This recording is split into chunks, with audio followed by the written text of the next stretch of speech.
अस्सलाम वालेकुम, welcome back. अब हम लोग देख रहे हैं ट्रायल बैलेंस का, जो हमने एडजस्टिंग ट्रायल बैलेंस देखना है उसका सेकंड पार्ट। इसके अंदर आप लोगों को याद होगा ये कुछ स्टेटमेंट्स थी, उनके हम लोगों ने कुछ एंट्रीज बनाई थी, ये उनके एडजस्टिंग एंट्रीज थी सारी की सारी, ठीक है।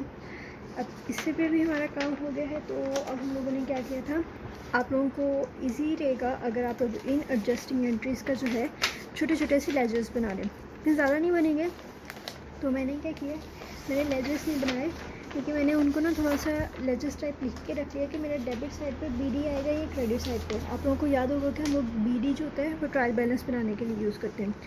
तो बेसिकली कुछ इस तरह का मेरा वो बीडीज़ क्रिएट होंगे, ठीक है। तो अब इन बीडीज़ को यूज़ करते हुए हम लोग अपना जो है वो ट्रायल बैलेंस उसको एडजस्ट करते हैं, ठीक है। तो अब हमें करना क्या है, जो हमारा प्रीवियस ट्रायल बैलेंस था वो ये था। इसके अंदर हमें अब देखना है, पहले तो सारे के सारे जितने भी हमारे पास हैं स्टेटमेंट्स वो सारी के सारी लिख लेनी है, इंक्लूडिंग जो हमारे पास अब न्यू एंट्रीज़ में है। यानी न्यू एंट्रीज़ में जैसे प्रीपेड फिल्म रेंटल एक्सपेंस जो है, या फिर अगर हम कर लें इंटरेस्ट पेएबल है, अकाउंट रिसीवेबल, टैक्स एक्सपेंस, ये सारी के सारी यहाँ पे ऑलरेडी मौजूद नहीं थे, तो हम लोगों ने इनको भी यहाँ पे लिख लेना है, ठीक है। सारे हम लोगों ने लिख लिया। अब हमने क्या करना है, हमने चेक करना है कि हम लोगों के पास सेम जो है यहाँ पे और यहाँ पे कौन कौन से जो है वो एंट्रीज जो है वो सेम है, जिनमें हम लोग एडिशन कर सकते हैं या सब्ट्रैक्शन कर सकते हैं। कैश जो है हम लोगों ने वैसे का वैसे लिख देना, क्योंकि कैश का हमारे पास लेजर नहीं है, यहाँ पे कोई एंट्री नहीं होती, ठीक है। हम प्रीपेड फिल्म रेंटल की बात कर लेते हैं। तो ये मेरे पास प्रीपेड फिल्म रेंटल का जो है वो बीडी एक न्यू एंट्री में आया है, उनको मैंने कैलकुलेट कर लिया यहाँ पे। अब यहाँ पे ये जो मेरे पास प्रीपेड है ना, यहाँ पे ये क्रेडिट है और इधर ये डेबिट है, ठीक है। अब क्या करूँगी, मैं यहाँ पे माइनस करूँगी 14200। क्यों माइनस कर रही हूँ, क्योंकि एक हमारे पास डेबिट है और एक हमारे पास है क्रेडिट, ठीक है। तो हम लोगों ने इन्हें माइनस करना, और जो आंसर आया वो आंसर बेसिकली ये है 13800। अगर ये पॉजिटिव में है, क्योंकि अब हमारे पास यहाँ पे अगर हम वैल्यू देखते हैं तो हमारे पास डेबिट साइड की वैल्यू जो थी वो ज़्यादा थी और क्रेडिट साइड की कम थी, तो इसका मतलब है हमारी ये वाली जो वैल्यू है ये डेबिट साइड पे जाएगी, तो हमने इसको यहाँ पे डेबिट साइड पे लिख दिया, ठीक है। और अब हम लोगों ने अगला देख लिया, लैंड। हमारे पास लैंड का भी कोई लेजर नहीं बना, बिल्डिंग का भी नहीं बना, और अकाउंट डेप्रिसिएशन का भी नहीं बना, बिल्डिंग वाली का, सॉरी यहाँ अकाउंट डेप्रिसिएशन का है हमारे पास। तो ये जिन के नहीं है वो ब्लू में मैंने लिखे हुए हैं, ठीक है, और जिनके हमारे पास बने हुए हैं वो मैंने रेड में लिखे हुए हैं ताकि हमें आसानी आ जाए। अब हम इसकी बात कर लेते हैं अकाउंट डेप्रिसिएशन बिल्डिंग की। तो हम लोग अपने प्रीवियस में देखते हैं, प्रीवियस ट्रायल बैलेंस में हमारे पास ये वैल्यू थी 16,000। तो हम लोगों ने यहाँ पे चेक करना है, यहाँ पे हमारे पास कितनी हुई है, अकाउंट डेप्रिसिएशन बिल्डिंग है, यहाँ पे भी अकाउंट डेप्रिसिएशन बिल्डिंग है। अगेन ये डेबिट हो रहा है और ये क्रेडिट हो रहा है, तो मतलब क्या है, हम माइनस कर देंगे 500 इसमें से। क्यों माइनस करेंगे, क्योंकि ये दोनों डिफरेंट हैं। अगर तो डेबिट एक साइड पे हमारे पास आएगा और दूसरी साइड पे भी हमें डेबिट मिल रहा है, तो हम लोग उन दोनों को ऐड कर देंगे सेम एज इट इज़। अगर हमारे पास क्रेडिट है तो हम लोगों ने ऐड कर देना है। अगर हमारे पास कोई और वैल्यू है, यानी डेबिट और क्रेडिट है दोनों, तो हम लोगों ने माइनस करना है वैल्यू को। हमने माइनस किया, सॉरी, तो हमारे पास वैल्यू क्या आ रही है इधर ना, थोड़ी सी मेरे से मिस्टेक हो रही है आई थिंक।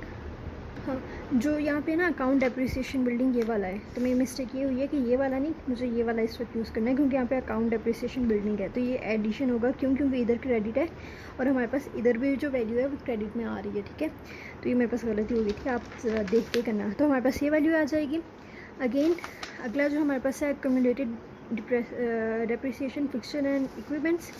यहाँ पे हमारे पास जो इसकी प्रीवियस वैल्यू थी वो 12,000 थी, सॉरी 12,000 नहीं, हमारे पास थी 3,000। तो ये बहुत डिफ़िकल्ट है इस तरह काम करना, ये करवाना। बेसिकली आप लोगों को ये समझ आ गया होगा कि हमारे पास यहाँ पे इसका काम करना क्या है। हम लोगों ने यहाँ से चेक करनी है वैल्यूज़, और यहाँ से हम लोगों ने चेक करने हैं उसके रिलेटेड जो भी टाइटल था लेजर्स के अंदर।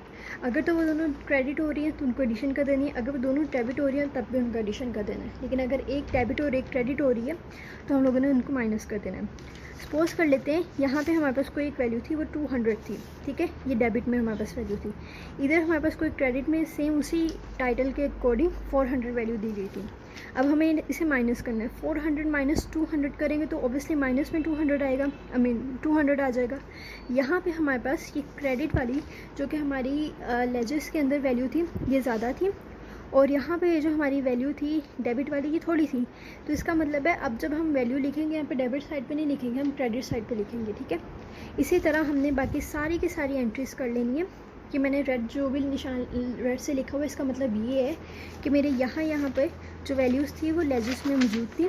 तो मैंने लेजेस से देख के और ये प्रीवियस जो था इससे देख, जो ट्रायल बैलेंस है इसको देखा है, और उसमें एडिशन होती थी एडिशन की है, सब्ट्रैक्शन होती थी सब्ट्रैक्शन की है, ठीक है।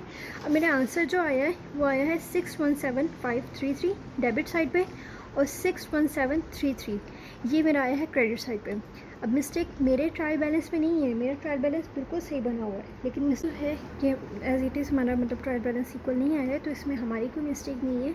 यहाँ पे मिस्टेक कोई पीछे हमारे, मैं जैसे बताया कि स्टेटमेंट्स में कोई मिस्टेक है, तो इसलिए आपने फिक्र नहीं करनी है, क्योंकि बहुत दफ़ा ऐसा होता है कि हमारे पास कंप्लीट मतलब स्टेटमेंट्स नहीं होती, कंप्लीट एंट्रीज नहीं होती, जिसकी वजह से हमारा जो है वो ट्रायल बैलेंस इक्वल नहीं आता। तो ये ट्रायल बैलेंस इक्वल नहीं है। मैं आपको एक और एग्जांपल जो है वो पिक्चर में उसका लिंक नीचे आपको डिस्क्रिप्शन में दे देती हूँ, आप अगर वो देखेंगे उससे प्रैक्टिस करेंगे तो आपको पता लग जाएगा ट्रायल बैलेंस इक्वल भी आते हैं और कैसे आते हैं। तो अब अल्लाह हाफिज़, नेक्स्ट वीडियो में मिलते हैं।